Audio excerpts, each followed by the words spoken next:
ia sebenarnya Melayu palsu karena ia adalah keturunan Jawa.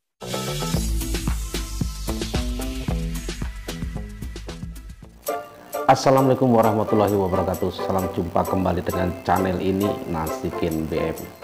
Seperti biasa, dukung channel ini dengan cara like, komen, dan subscribe. Semoga kita semua dalam kondisi sehat walafiat. Tak lupa salam persatuan, salam santun, dan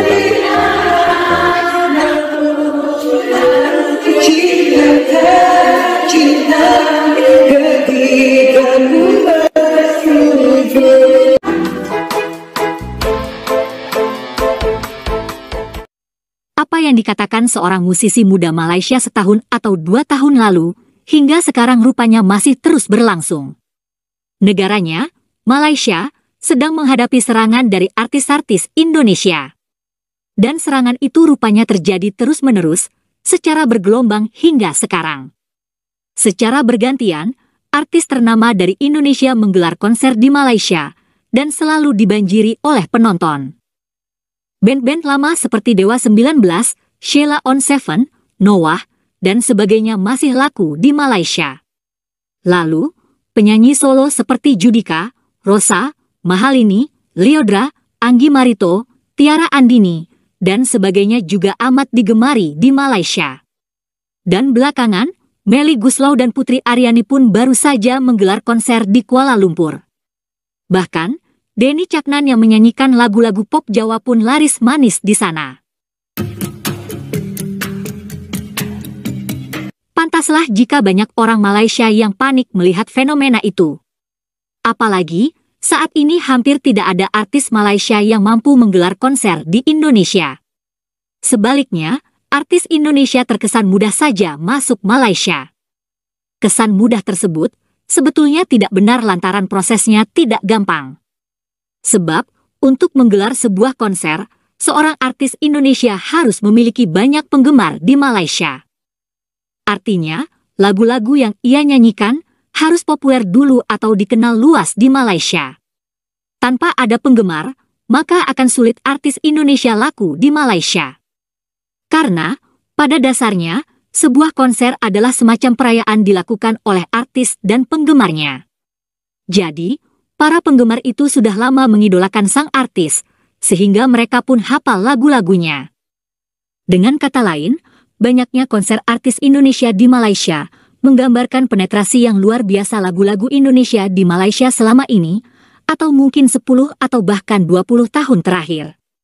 Tentu, banyaknya orang Indonesia yang bekerja di Malaysia juga menjadi salah satu faktor penyebaran lagu Indonesia di Malaysia tersebut.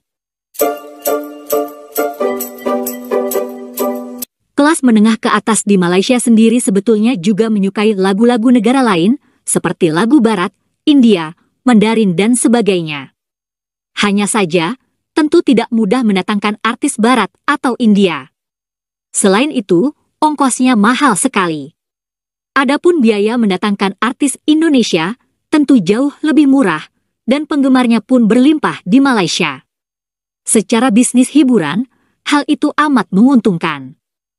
Sebelum kita lanjutkan pembahasan, marilah kita simak dulu konser Melly Goeslaw di Kuala Lumpur belum lama ini. Konser tersebut cukup meriah, dan Putri Aryani pun hadir sebagai bintang tamu.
Itulah konser Melly dan Putri Aryani di Kuala Lumpur belum lama ini.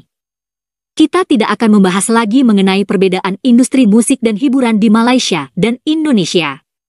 Dari segi ukurannya jelas jauh berbeda. Industri musik dan hiburan serta pertelevisian di Indonesia jelas jauh lebih besar dan lebih kompetitif. Itulah yang menyebabkan di Indonesia selalu muncul bintang-bintang baru tanpa henti. Kami juga tidak membahas lagi bahwa masyarakat Malaysia sebenarnya telah terbelah dalam berbagai kaum. Sehingga, selera budaya populer mereka pun terpecah. Ada kaum Melayu, kaum Cina, India, dan masyarakat Sabah Sarawak. Seperti yang kita bahas sebelumnya, hal ini juga berdampak pada perkembangan budaya populer di Malaysia. Yang terjadi di negeri kasino tersebut, budaya populer Malaysia tidak berkembang, dan budaya populer Melayu yang modern pun tidak berkembang. Itu karena konsep bangsa dan budaya Malaysia sendiri memang membingungkan. Nah, kali ini kami akan menyoroti konsep Melayu palsu di Malaysia, yakni semua suku atau kaum disebut Melayu, asalkan beragama Islam. Hal itu akhirnya berdampak pula pada perkembangan budaya pop Melayu modern di Malaysia. Konsep Melayu palsu ini ternyata tidak mampu melahirkan budaya pop modern Melayu. Karena tak berkembang, maka yang ada ialah musik dan lagu Melayu lama saja. Masalahnya, musik Melayu lama itu mungkin tidak bisa dinikmati oleh orang seperti Awang Sarian. Karena, ia sebenarnya Melayu palsu, karena ia adalah keturunan Jawa. Dan Melayu yang palsu seperti ini cukup banyak di Malaysia. Mungkin, orang-orang Melayu palsu inilah yang akhirnya menikmati musik dan lagu Indonesia. Karena, mereka sebenarnya kurang bisa menikmati musik dan lagu khas Melayu yang lama itu. Itulah yang membedakan dengan Indonesia. Konsep bangsa Indonesia yang disatukan dengan bahasa Indonesia, ternyata mampu melahirkan budaya pop Indonesia. Contohnya jelas, musik pop khas Indonesia dan musik dangdut. Sinetron, drama, dan film pun menjadi khas Indonesia. Dan budaya populer khas Indonesia ini bisa dinikmati oleh semua suku di Indonesia. Dan dampak dari konsep Melayu palsu di Malaysia, pada akhirnya juga menyebabkan budaya populer di setiap suku pun tidak berkembang.